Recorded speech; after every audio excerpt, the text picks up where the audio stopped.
నమస్కారం ఈటీవీ 360కి స్వాగతం. ముందుగా ప్రధానాంశాలు.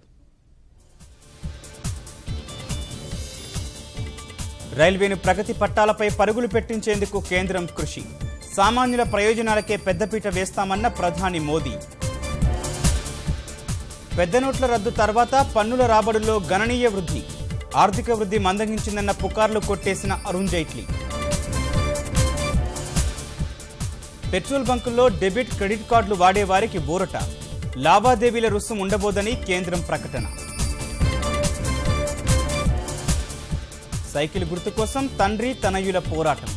ఈసీకి నేతాజీ ప్రమాణ పత్రాల సమర్పణ. 17 లోపు తేల్చారని అఖిలేష్ లేఖ. బ్రిజేష్ ట్రైబ్యునల్ తీర్పుపై పునఃసమీక్షకు సుప్రీం నిరాకరణ. భవిష్యత్తులో తెలంగాణ విడిపోతే మళ్లీ కేటాయింపులంటారా అని ప్రశ్న. రాజకీయ ప్రోద్బలంతోనే ఒప్పంద అధ్యాపకుల సమ్మె. పరీక్షల సమయంలో ఆందోళన సమంజసం కాదన్న మంత్రి కడియం. రేషన్ బియ్యం పక్కదారి పట్టిస్తే పీడీ యాక్టులే. ప్రత్యేక కార్యదళంతో అక్రమార్కుల ఆట కట్టిస్తామన్న ఈటల. వరదల బీభత్సానికి తల్లడిల్లుతున్న థాయిలాండ్ వాసులు. 21 మంది దుర్మరణం. ఆవాసం కోల్పోయిన లక్షలాది మంది.